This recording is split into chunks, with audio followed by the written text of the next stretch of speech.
Rev Zwoitwaho Nevhutalu, the spokesperson for the National Convention, joins us right here in studio to further unpack this. Reverend, it's a great pleasure having you with us here in studio. So Friday is just 4 days' time. Talk to us about the level of preparedness and readiness ahead of the first sitting come Friday. And of course, this doesn't come just willy-nilly. There's been quite a lot of concerns from citizens, with also some legacy foundations withdrawing from, of course, the sitting. Talk to us about that. Yes, it's all systems go. We have got an operations center which is operating at UNISA, trying to finalize the logistics. Of course, the invitations have gone out. RSVPs are being followed up. Rooms for those who will not be able to accommodate themselves have been blocked at a number of hotels. Transport is being organized for those who are going to need that transport. So we are hoping for a very, very good convention. But I need to indicate again and again, the convention is not very, very important. What is very important are the dialogues, the people's dialogues, because at the convention, you can only bring a few South Africans, but when you go out into communities, you can reach millions of South Africans. So it's like a precursor, Reverend. It's a kickoff. It's a kickoff. So Friday, Saturday will really be a kickoff to the national dialogue. It will also give an opportunity to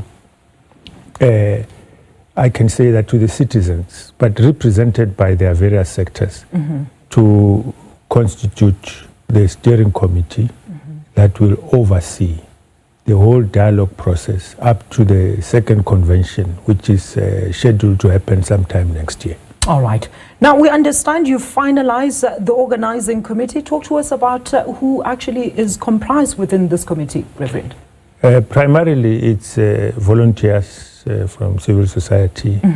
You have just been listening to, like, Withdrawal from Kagiso Trust is chairing the organizing committee now. He's the chair of the organizing committee. So you have got civil society sitting there who are volunteering. You also have got emissaries of the convener. By the way, the convention is being convened in terms of Section 83 of the Constitution by the head of state. So you have a few members who sit in the organizing committee. But, and then you have got subcommittees that are working on various themes, preparing for the convention. And most of the people sitting there are actually coming from the broader civil society. Citizens of this country. All right. So, Reverend, we also hear that government will actually be footing the bill for 60% of the convention, while, of course, the rest of the shortfall should be covered by civil society as well as the private sector donations. Talk to us about how this is going to be monitored as per government policies. Well, that has been the conceptual framework of the foundations which have withdrawn, together, of course, with the government, and they'd agreed on this kind of a formula. Looking forward. So they have looked at a special purpose vehicle, which is your NEDLEC secretariat, that is going to be responsible to receive funding and also to expend on behalf of the citizens of South Africa to make sure that things move. And the NEDLEC Secretariat was specifically agreed upon because it is subject to the PFMA. So it will have to, the expenditure, the procurement rules will have to follow the prescripts of the PFMA to the latter. Absolutely. And while we're there, very quick one, Reverend, the foundations, some of the legacy foundations, it cited, of course, various issues talking to a rush process as, of course, some of the reasons for withdrawal. Has these been addressed? And also, what clarity would you like to provide in some of their cited allegations against the formation of the preparatory committee? Yeah, I would say that the foundations, of course, preparatory task team have been advocating for the convention to start. So they were always complaining that there are a lot of delays. People want to get on with the particular dialogues. So once the date has been set, of course, there were some delays with the budgeting process on the side of government, and that caused quite a little bit of friction, because the foundations were not happy about that, the delay in the release of funding. But you see, when some things don't work, you must have plan B. So government says, okay, the date has been set. We cannot transfer money now to NEDLEC, but we can provide the support to make sure that it happens.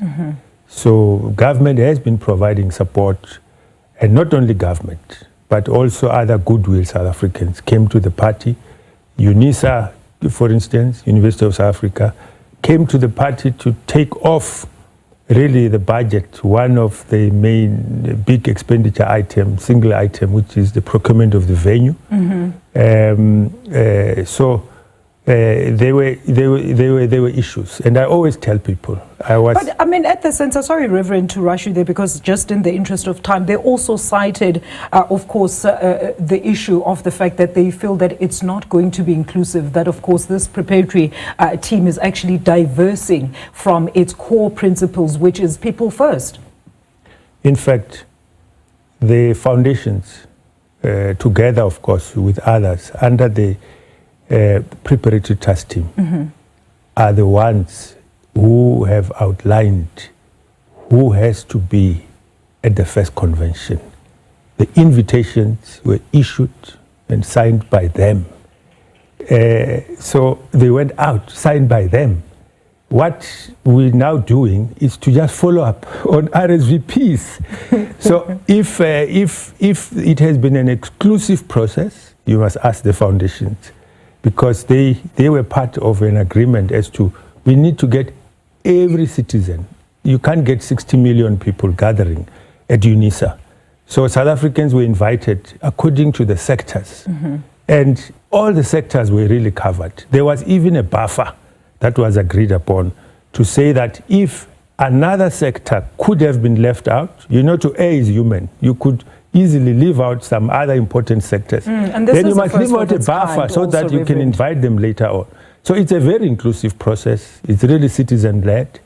So yeah, I think I sympathize a little bit with the complaints about the delays of the budget, but there was Plan B. All right. But in terms of citizens-led, it is citizen-led. All right. So hopefully you are saying there, Reverend, you're still trying to find each other with some of these foundations that, of course, have since... Yes, indeed. It will be unfortunate if they don't come on board. But this is not about us. It's not about them.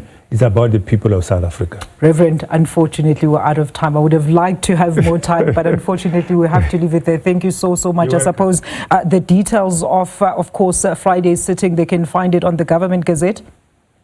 The details of the Friday's sitting, I think we are issuing and will continue to issue various media statements to give people, South Africans, the information about it.